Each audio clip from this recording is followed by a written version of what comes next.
So hi everybody, again welcome to our webinar about the Log4j 0 day. We're all aware that this vulnerability cost us our weekend last week where we spent time to get a defense strategy in line. So today we will share more technical details with you about the attack. Thanks to Matthew, our colleague, we provided the proof of concept for this webinar so we can simulate the attack today. We will show you the defense options by using the Microsoft 365 Defender suite and how prevent these kind of attacks. In web applications, and also we will tell you more about the relation between threat analytics, threat intel, and threat and vulnerability management provided by Derk. Of course, we will recording today's session and share this session with you in the upcoming days. If you have any questions, please submit your questions in the chat window. This is open during the session, and we will answer them as good as we can at the end of the session, of course. For now, I'll hand it over to Thomas so he can start with the introduction about the Log4j. And let's start with the session. Cool. All right. Hi, everyone. Thank you so much for taking the time and liberty to join us in such a hectic period, I believe, for all of you as well. So like Brom expressed, we'll be talking you through the offensive side of this and the defensive side, and also zoom in on why it's important to understand what the attack surface is and how that interacts in a supply chain and a industry software vendor world, because this is not the first 0 day. And I remember Raymond, one of our red teamers, first time we discussed it. This is just another one, but I think the really sort of challenging element of this is the obscurity of it and to understand where it's in your environment. So I think to talk through the actual course of events, the actual attack factor and the first sort of buzz about Log4j was on Black Hand 2016. There was a researcher which did a presentation on this specific vulnerability. However, it wasn't really leading to any true 0 day or through attack back then. Talking about this sort of momentum going back to last week Friday and the days before, we saw on the 26th of November that the MITRE, and known for the MITRE attack framework, assigned a CVE ID to it. Onwards to the 6th of December, a researcher working for Alibaba Cloud disclosed the vulnerability to Apache and to the people working on this specific piece of code to work on addressing the vulnerability. And obviously, soon after that, the Friday, the 10th of December, the whole world and a lot of organizations started seeing active exploitation and a lot of attempts on this specific attack technique. During that time, zooming back on how we as Nedscaper interacted on this all, the detection and hunting and understanding the strategy of all concerned Microsoft product teams, how they would move into the defense strategy for this, helped us getting aligned on how we as an MSSP should address these detections on the various products where we can use with the Microsoft stack.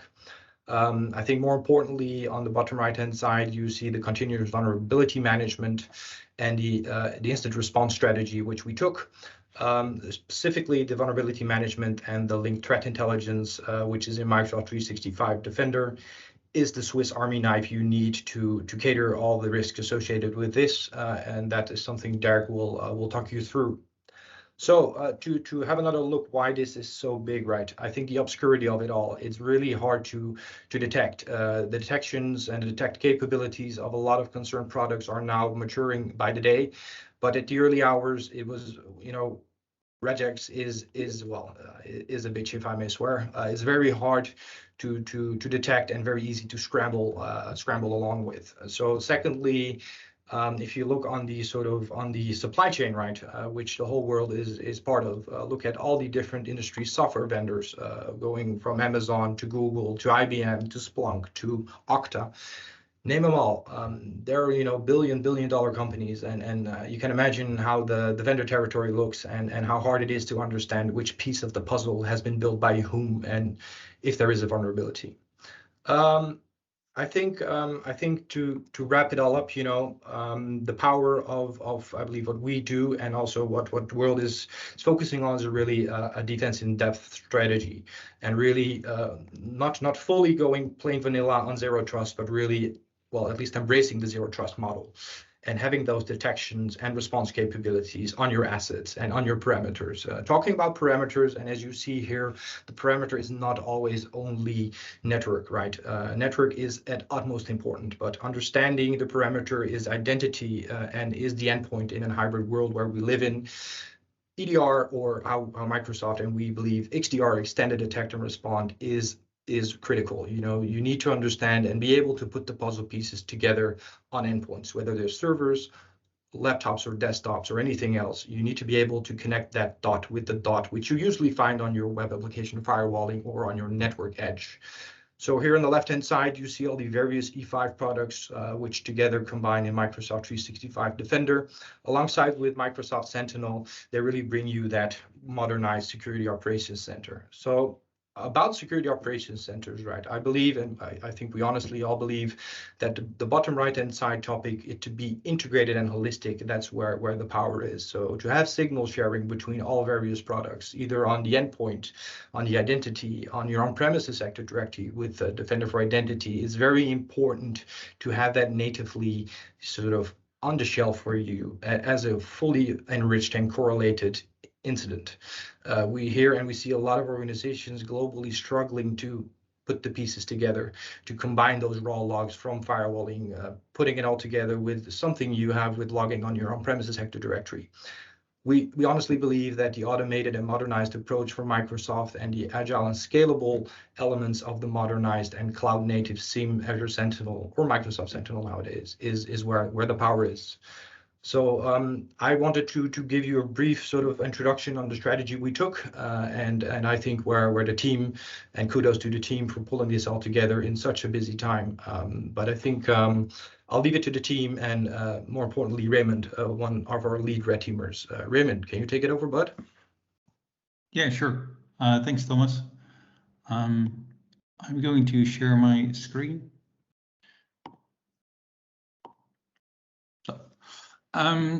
Yeah, today I want to show you the actual attack, but before going into the demo, I want to show a high overview of how what it really is, how it works, etc.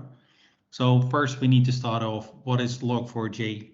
And really short, it's more than this, but it's basically a logging framework which you can use within your Java application, which provides an API to perform some logging for your application. So it really depends on the developer how to implement Log4j, but basically it's a logging framework for your Java application.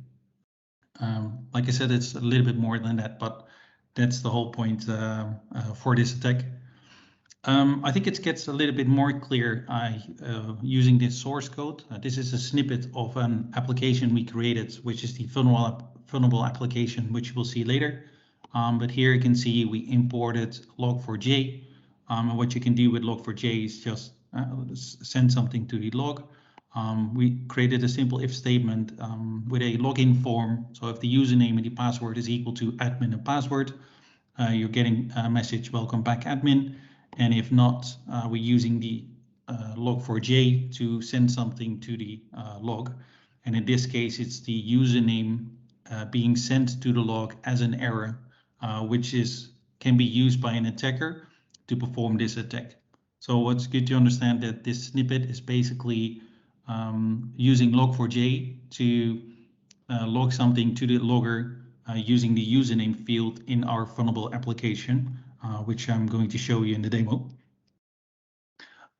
So what is Log4Shell then? Log4Shell is the vulnerability, like Thomas already said, it's found by Alibaba Cloud Security team in November this year. Got a lot of attraction on the 8th of December, as we all know. And more specifically, it's doing a JNDI lookup to fetch a specific Java class from a remote source, and it actually execute the Java class as well.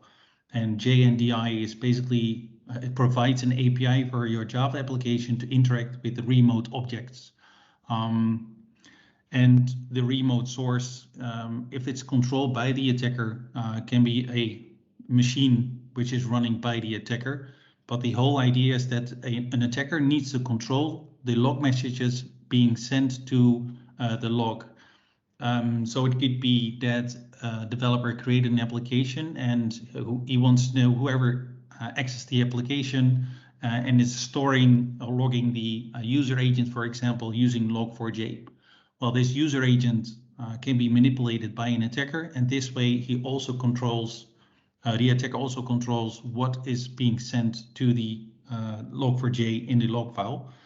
And the whole idea is there's a message lookup substitution system, and if it's enabled, what you basically can do, it's a feature where special strings is dynamically generated whilst being logged. So here, for example, if you are sending to the Log4j Java version, it's not actually logging this string, but it's actually logging the Java version, which you will see in the demo as well, which is really important.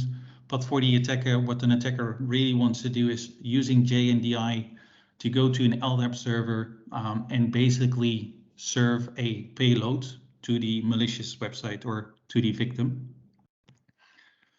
So in a broader overview, you got the attacker. The attacker needs, one way or the other, he needs to inject the JNDI lookup to the vulnerable application. So like I said, it can be the user agent, it can be an input field, username, password, or whatever, but how it basically is how the developer created the log, how it's being sent. So you can also see a lot of applications now that they're just spraying this JNDI command to everything in the website, basically. So all of the HTTP headers, all the input fields to see if it's vulnerable, because the attacker doesn't really not always know how and which field is being sent to the logger. Obviously, the vulnerable application needs to use Log4j to save the log files. But what happens is if a malicious query is being sent, Log4j interpolates the string and sends a request to a malicious LDAP server.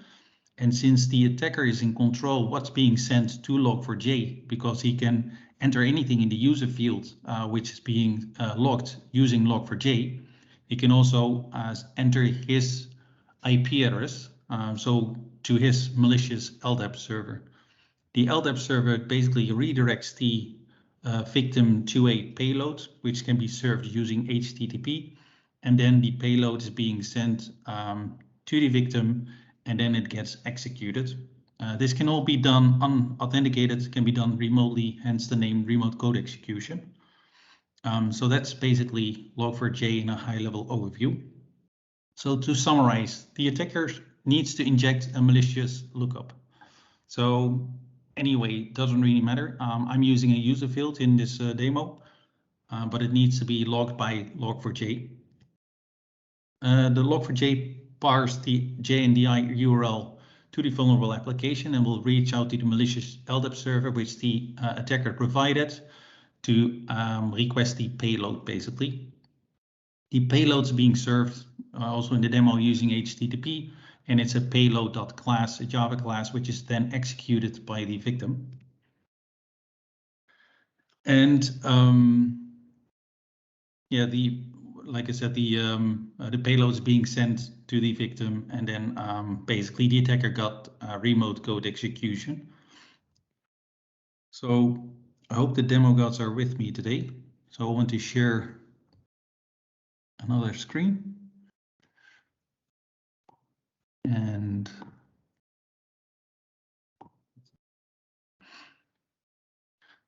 here you can see the actual website, the vulnerable website. You saw the code snippet in one of these slides, and here you can see an email field and a password field. So for example, if I enter a email address of log4shell in the email field, I don't enter anything in the password, doesn't really matter. But if I send this is the attacker machine. If I go to the victim machine, you can see Apache running here. But in Apache, you can see the error, and you can see the username. In this case, it's log4shell being sent using log4j to the logger. And if I go back and I change the input field, for example, to Java version, if you send this to the victim, you can see it's not actually sending the string using Log4j, but it's actually sending the Java version. So here you can see the Java version. But what it's all about, what the attacker really wants to do is send the JNDI using LDAP query with an IP address which is controlled by the attacker. In this case, it's me, which you can also see here. It's listening, the LDAP server is listening on port 1389, and it's basically requesting the exploit. So if I run this, you can see the LDAP reference is being sent to this malicious LDAP server, which is controlled by the attacker, and it redirects to a HTTP server where I'm actually serving the exploit. In this case, it's exploit.class. And here you can see the HTTP server. You can see the GET request of the exploit.class, which is sent to the, or basically the victim got this class, the exploit class, and executed. So if you look at the victim, you can see here the exploit in this case is a calculator. But this way, an attacker can, unauthenticated, using the network to send arbitrary code to this victim, hence the name remote code execution. This is all done without a web application firewall. So what we've set up as well is a web application firewall, and this is the IP address of the web application firewall. And if you do the same thing using a web application firewall, where Matthew will talk later about the detection, etc. But if you do here, you can block it. And that was one of the recommendations by many companies. But I'm just triggering this as well because it will be looking at this later as well. So this is the attack. So then I want to hand it over to Derk. Yes, thanks. Thanks, Raymond. Reload the presentation. Here we go, and we will continue with the details about threat intelligence, threat analytics, and threat and vulnerability management. Just a sec. And here you go, Derk. Yes, thanks. All right, so I will cover the Microsoft security products, which do some detections on the vulnerability. It's the MDE TVM. Looking at the Microsoft holistic security approach, where you combine the XDR products like Microsoft 365 Defender, the Microsoft Defender for Cloud, so the Azure Security Center and Azure Defender, previously named, but also Microsoft Sentinel. If you look at the green arrows, and basically the dark green arrows I will cover are the products that will basically detect the vulnerability, but also the exploit. It's Microsoft Defender TVM, Microsoft Defender for Endpoint, Microsoft 365 Defender TA, Threat Analytics, that can cover MDE and MDO combined. And Microsoft Sentinel, I will cover the threat intel part in this one.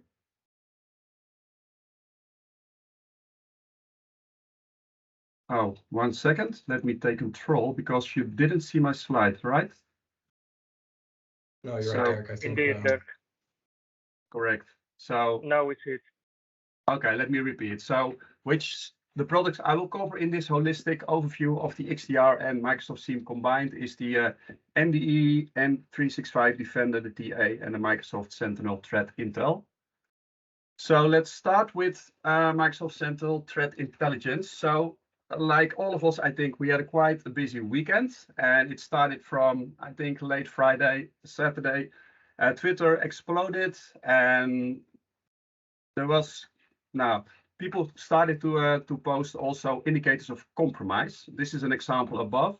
Now, Microsoft released on GitHub a Log4j IOC list. So it's a list with malicious IP addresses you can use into Microsoft Sentinel to have some detections.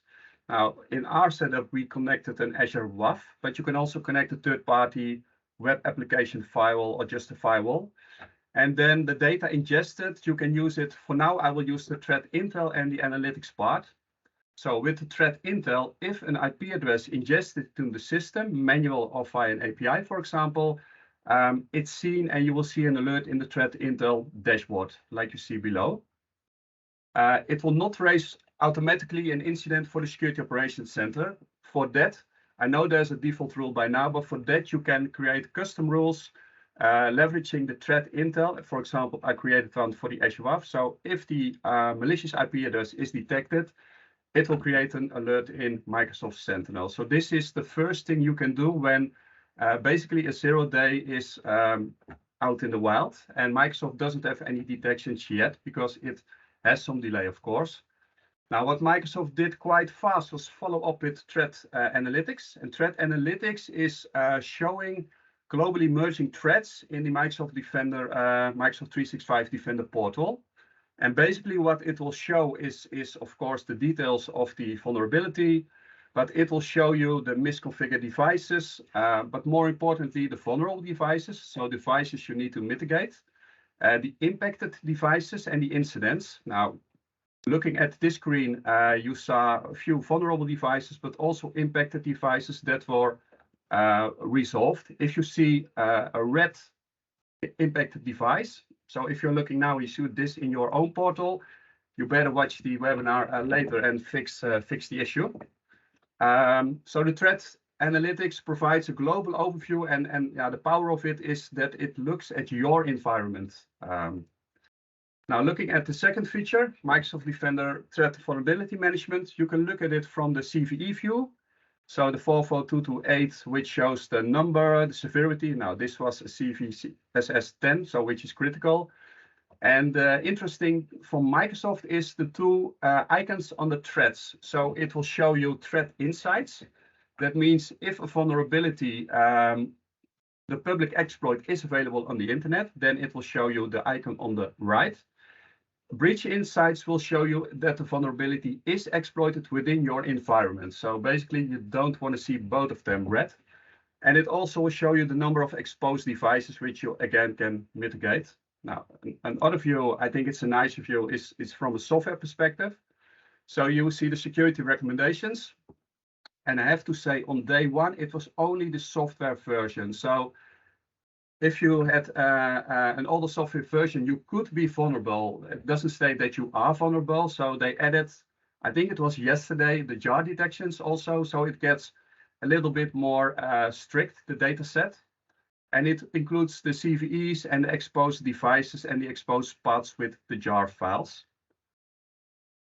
And finally, and these are basically the things that you don't want to see, but these are the alerts Microsoft has in Microsoft Defender for Endpoint that we'll see if the vulnerability is exploited. Now, you have 4 alerts at the moment: network connection seen in CVE, possible exploitation of CVE, suspicious script launched, and possible Log4j exploitation. Now, I've seen with a few customers the possible Log4j exploitation, but the interesting thing is most of them were automatically resolved via the AIR feature, Automated Investigation and Remediation. So good job, Microsoft. And this was it from the Microsoft Defender perspective. Now I will hand it over to Massimo.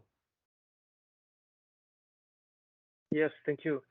I will give an overview to let you understand better when you could be vulnerable, your application or servers could be vulnerable, and what could be the impact of these. Raymond already went through the overview of what the vulnerability is and how a web application that is vulnerable looks like and what is the potential. I will give this story stepping a little bit back from an application developer / application administrator point of view. So the vulnerability is scoped to Java applications, so application developed on the Java platform. So is the whole internet broken? No. Are all Java applications broken?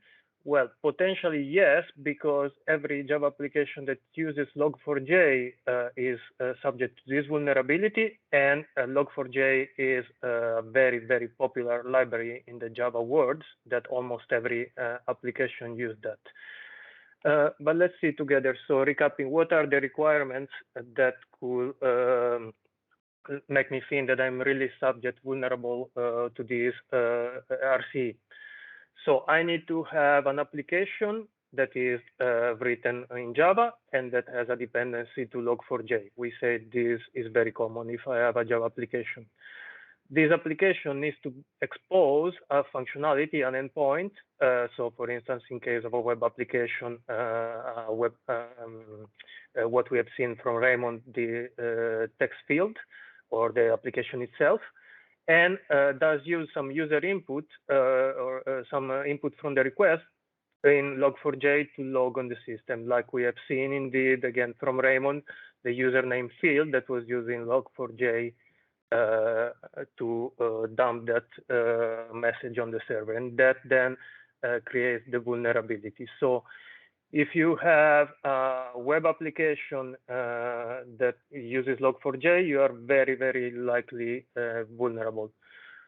Not only for web applications, this vulnerability, but we scope the discussion to that. We focus the discussion on that because it's more common and exposes your application to higher risk, especially if this web application is exposed to the internet.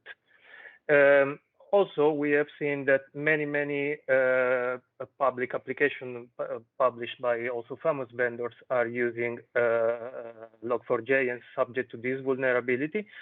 So I'm reporting here a page where the Dutch National Security Center maintains a list of vulnerable and not vulnerable software to Log4Shell, and is one of the most up-to-date lists on the internet. So I suggest you to go through that list, and see if you recognize any software you're running that is marked as vulnerable. What an attacker can do, what is the risk? So it's an RCE, remote code execution vulnerability. So potentially they could do everything on your web server. So stealing information like credentials for cloud, running software like Raymond showed that was executing the calculator on the server, but as well we could replace the calculator with a crypto miner software, or a ransomware, and these are the most common way of exploitation we see actively in these days going on. So what are some possible remediations that I can do? We check some actions that I can take to prevent and remediating this vulnerability. So the best and long-term solution would be to update the references in your applications or the application that vendors supply to you, update the vulnerable reference of Log4j. So that means repackage the application and deploy a new version of the application on your servers, or wait your suppliers to provide these. So this will fix the issue for as long as we know by today. But it's something that, for instance, IT department or a system administrator cannot really do himself, needs to wait for the supplier or application developer to do this. Another possible remediation that can be applied is to put some protection like a firewall, or more specifically a web application firewall, aka WAF, in front of our web server to detect and block the malicious requests that may come in.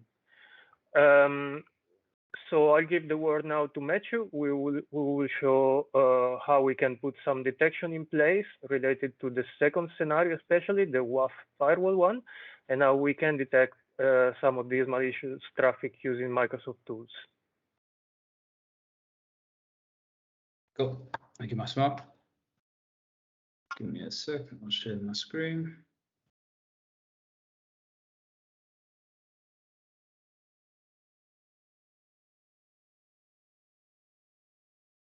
Okay, good, Massimo. Cool. So I'm going to just take you through some of the activities that Raymond did on his side regarding the attacker host targeting our vulnerable machine that was hosting the Apache server with the logging. That machine was onboarded to Defender for Endpoint. The main thing I want to focus on is doing hunting / an investigation on a host, even if no alerts that trigger.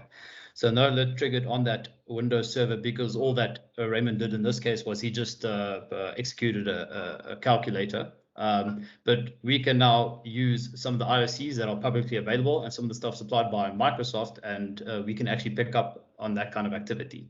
So even if no alerts triggered on the actual host regarding that, we can still actually see that something did go wrong. That was quite suspicious. And then, of course, the other thing, as Massimo mentioned, is we'll just quickly cover the Azure web application firewall, which, as you can see here on the side, on the right-hand side of the incidences, did actually trigger alerts. Cool. So to start off with, I'm actually just going to paste here we go. Just going to paste the KQL query by Roethof. I just edited it a bit to work in our type of environment.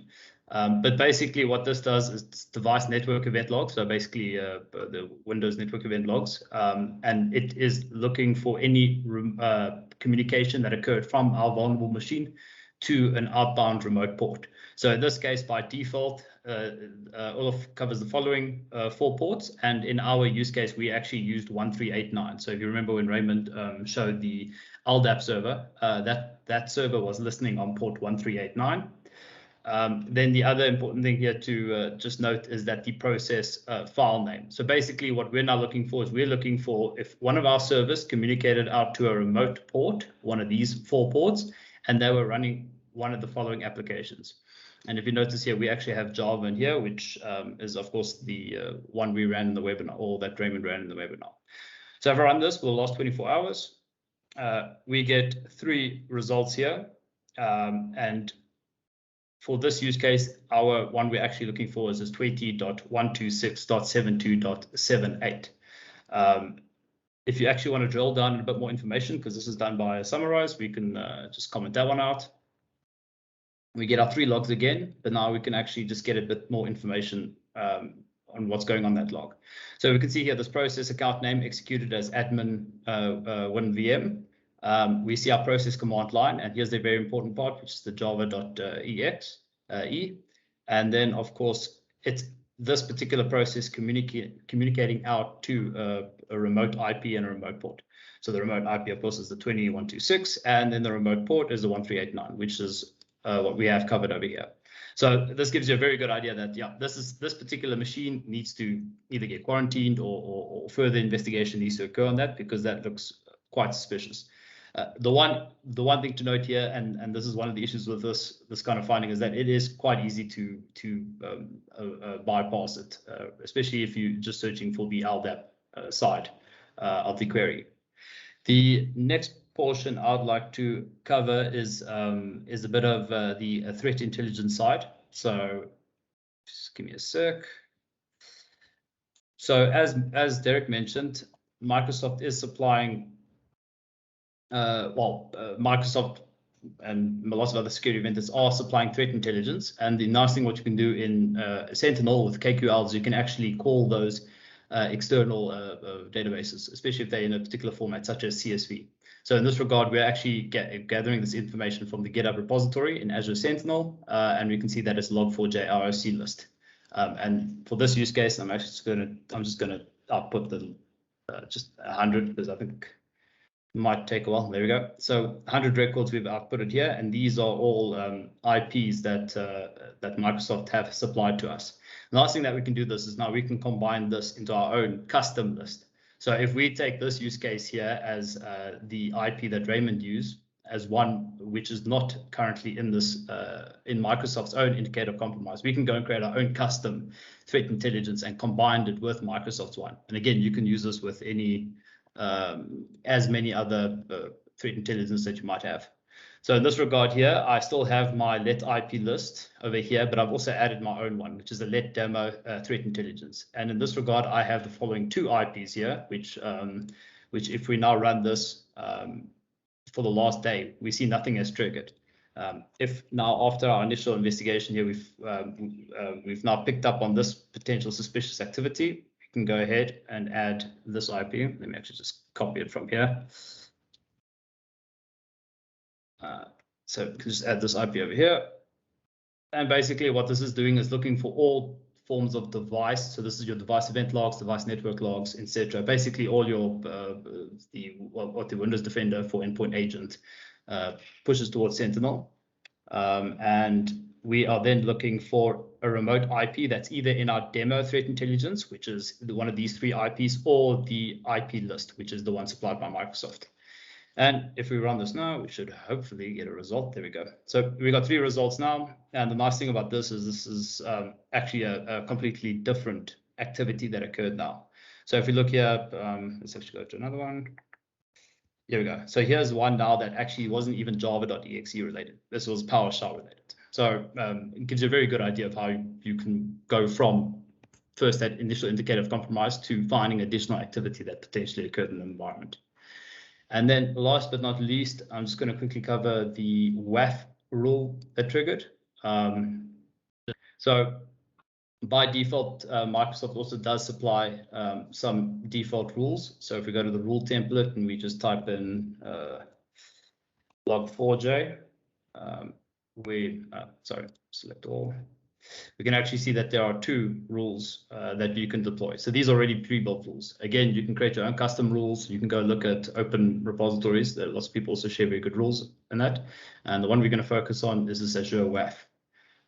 If we actually go to incidences, we do see that it has triggered multiple times. So I just want to go here. And in this regard, we're going to focus on this one over here. So this one's interesting because this is actually not related to us. So we had the server running out in the accessible by anybody for a little while, just to gather some of our own basically threat intelligence. And the reason for this is just to show, if you actually run your own honeypot, what interesting information you can find. So regarding this WAF rule, if we actually drill down into the alert, the only thing that this alert really gives us here is that the entities here, which is the IP address. So basically, we currently picked up this IP address. So if we actually just go to abuseip.db, we can see that, okay, this does actually look very suspicious. Clearly, this IP is always up to no good. What's interesting is if we actually drill down into the rule itself, so if we just copy the rule over here, we can actually get another IP, which is actually very much related to this particular webinar. So over here, we have now all the different IPs that have triggered. The one we want to focus on is this one, the 150.158. If I actually now drop down here, and I can see that under the details data, the WAF picked up the regex for this. Now, again, this stuff is quite easy to bypass. I'm sure we're all aware of it. But in this use case now, it picked up on this one. And the interesting thing here is that the server that it's telling it to report back to is not the same as the malicious host. So if we actually just go have a look at the server, we can see this one's only at 37% in Netherlands, so not anymore China. But what you see that's interesting here is first time it was reported on the 16th of September and then 20 hours ago. And you can see from here on out, every single person reporting it is relating it to this particular Log4j attack. So, and again, that was just for quickly having the server exposed. And yeah, that kind of covers it from my side regarding just quickly how you can get some additional information if you're ingesting the right kind of connectors into a SIEM such as Sentinel. Thanks, Matthew. It seems we will go over to the Q&A part of this session.